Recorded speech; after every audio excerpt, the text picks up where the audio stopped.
ìròyìn tí a gbọ́ ni wípé bàbá kan ó ń ta òróró lé wòlíì kan lórí, ó wá ń fi ahọ́n, wọ́n wá jọ fi ń kìsì ara wọn. nǹkan tó ń ṣe yìí, ṣó bá ìlànà bíbélì jọ tàbí kò bá jọ? ṣé a ti rí ẹnìkan tó ṣerú ẹ̀ nínú bíbélì? àìsàn máa wá dáhùn kí nìyẹn nípa ti ara. Now let's go to first bíbélì tá a máa kọ́kọ́ kà. ẹ ká kọ́kọ́ lọ sí Old Testament, kí Old Testament kọ́kọ́ jẹ́rìí sí. Old Testament, ẹ ká kọ́kọ́ lọ sí orin Solomoni, orin Solomon chapter 1 verse 2. jẹ́ kí a fi ìfẹnukonu,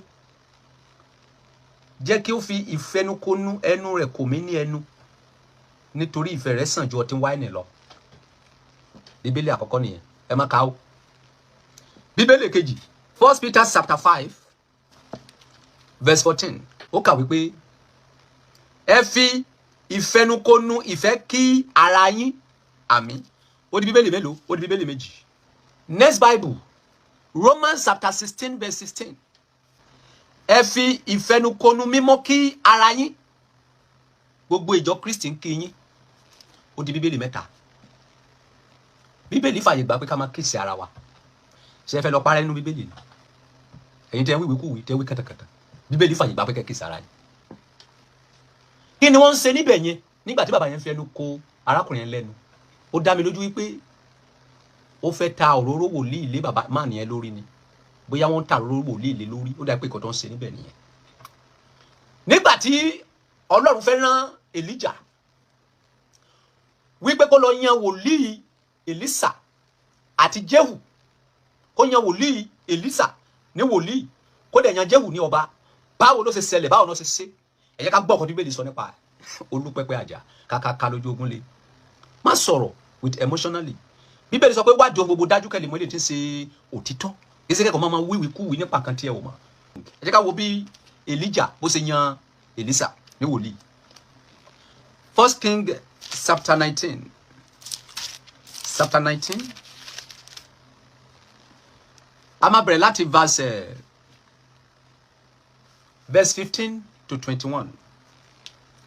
ẹ jẹ́ ká gbọ́ bí wọ́n ṣe yan Èlísà ní wòlíì. ẹ jẹ́ ká wo protocol, ẹ jẹ́ ká wo bó ṣe ṣẹlẹ̀. Olúwa sì wí fún un pé lọ padà ní ọ̀nà rẹ, kọjá ní aginjù sí Damasku nígbà tí ìwọ bá dé ibẹ̀, kí o sì fi òróró yan Hasaeli ní ọba lórí Syria, àti Jehu ọmọ Nimṣi ní ìwọ ó fi òróró yàn ní ọba lórí Israeli, àti Èlísà ọmọ Safati ará Abel Maola ní ìwọ ó fi òróró yàn ní wòlíì ní ipò rẹ. Verse 17. yóò sì ṣe, ẹni tó bá sálà kúrò lọ́wọ́ idà Hasaeli ní Jehu yóò pa, àti ẹni tó bá sálà kúrò lọ́wọ́ idà Jehu ní Èlísà yóò pa. Verse 18. ṣùgbọ́n èmi ti kù ẹ̀ẹ́dẹ́gbàárin ènìyàn sílẹ̀ fún ara mi ní Israeli, gbogbo eégún tí kò tí ì kúnlẹ̀ fún Baali àti gbogbo ẹnu tí a kò tí ì fi ẹnu kò ní ẹnu. Verse 19. bẹ́ẹ̀ ni ó padà kúrò níbẹ̀, ó sì rí Èlísà, ibi táwọn wí gẹ́gẹ́ ládé yìí o. bẹ́ẹ̀ ni ó padà kúrò níbẹ̀, ó sì rí Èlísà ọmọ Safati, ó ń fi àjàgà màlúù 12 túlẹ̀ níwájú rẹ̀, àti òun náà pẹ̀lú ìkejìlá.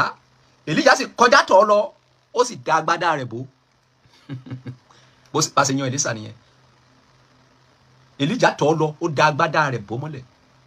Now ó sì fi àwọn màlúù sílẹ̀, ó sì sáré tọ̀ Èlíjà lẹ́yìn, ó sì wí pé èmi bẹ̀ ọ́, jẹ́ kí èmi kí ó lọ fi ẹnu kò bàbá àti ìyá mi ní ẹnu, nígbà náà ni èmi ò tọ̀ ọ́ lọ. ó sì wí fún pé lọ padà, nítorí kí ni mo fi sí ọ. ó sì padà lẹ́yìn rẹ̀, ó sì mú àjàgà màlúù kan, ó sì pa wọ́n, ó sì fi ohun èlò àwọn màlúù náà bọ ẹran wọn, ó sì fi fún àwọn ènìyàn, wọ́n sì jẹ, òun sì dìde, ó sì tẹ̀lé Èlíjà lẹ́yìn, ó sì ṣe ìránṣẹ́ fún un. nígbà tá fẹ́ yan Èlíjà, nígbà tí Èlíjà fẹ́ yan Èlísà, ó dá agbádá bò mọ́lẹ̀ ni.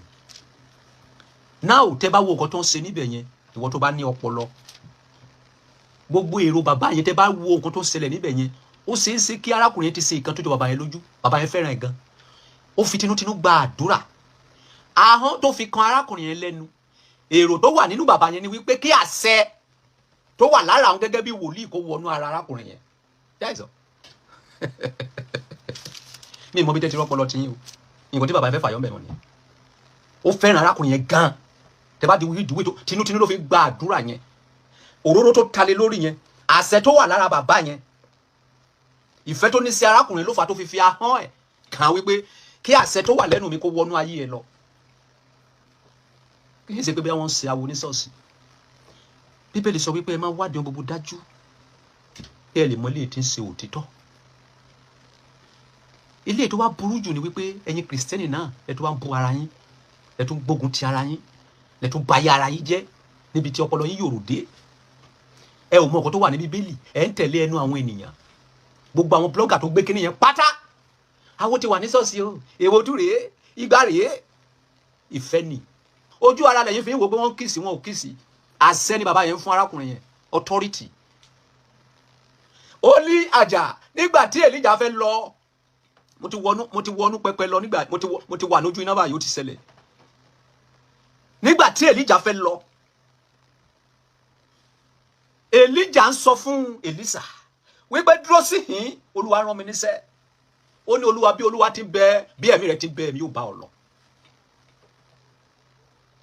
nígbà tó dé Jẹ́ríkò Èlíjà ń sọ fún Èlísà wípé dúró níhìn Olúwa rán mi lẹ́sẹ̀ sí ìsàlẹ̀ òkè odò Jódánì ó ní Olúwa bí Olúwa ti bẹ bí ẹ̀mí rẹ̀ ti bẹ ẹ̀mí ò bá ọ lọ Èlíjà wá béèrè lọ́wọ́ Èlísà wípé kí ló dé kí ló fẹ́ what do you want ó lóun ò fẹ́ kankan ó ní nǹkan tí òun fẹ́ ni wípé kó fún òun nínú ìṣẹ́po méjì péré nínú ìṣẹ́po agbára tó wà ní ara Èlíjà wá dá Èlísà lóhùn wípé wọ́n béèrè ohun tó ṣòro kí bàbá yẹn tó lè fi ahọ́n ẹ̀ kan arákùnrin yẹn lẹ́nu ó ní nǹkan tó ti rí lára arákùnrin náà bóyá arákùnrin yẹn jẹ́ olùfọkànsìn gidi bóyá ó ti tẹ̀sí arákùnrin yẹn lọ́nà kan náà ó rí wípé èèyàn rèé ló fà á tó fi àṣẹ sí lẹ́nu tó fi ahọ́n ẹ̀ kan lẹ́nu àṣẹ ló fún authority olúpẹpẹ àjà kàkàkà lójú ogunlé integrity ṣùgbọ́n Èlísà tó wà nínú bíbélì kò rí opportunity yẹn Èlíjà wá sọ fún wípé ìwọ béèrè ohun tó ṣòro ṣùgbọ́n tó bá jẹ́ ojú ẹ la máa ti gbà mí kúrò lọ́wọ́ rẹ̀ yóò rí bẹ́ẹ̀ fún ọ bíbélì sọ wípé nígbà tó ń dé etí odò Èlíjà lọ aṣọ ẹ̀pọ̀ ó fi lu omi wọ́n kọjá odò Jódánì bí wọ́n ṣe ń sọ̀rọ̀ lọ́wọ́ bíbélì sọ wípé kẹ̀kẹ́ náà gbà àárín wọn kọjá olúpẹpẹ àjà àgbé Èlíjà lọ sókè kí ló ṣẹlẹ̀ bíbélì sọ fún wa wípé Èlísà bu aṣọ Èlíjà so bàbá mi kẹ̀kẹ́ iná bíbélì sọ pé agbádá Èlíjà ó fà mọ́ Èlísà lọ́wọ́ agbádá Èlíjà tó fà mọ́ Èlísà lọ́wọ́ lọ́jọ́ kìíní àná òun ni arákùnrin yẹn ń lò rí gbà lọ́fẹ̀ẹ́ yẹn o àṣẹ tó wà lẹ́nu bàbá yẹn ni bàbá yẹn fún arákùnrin yẹn o irú iṣẹ́ bẹ́ẹ̀ yẹn àwọn wòlíì òkè máa ń ṣe nígbà tára wọn bá sì dá o tó bá kun ìṣẹ́jú kan tó bá fẹ́ kú lọ́ máa ń ṣe irú àṣẹ yẹn àwa ti gbà rí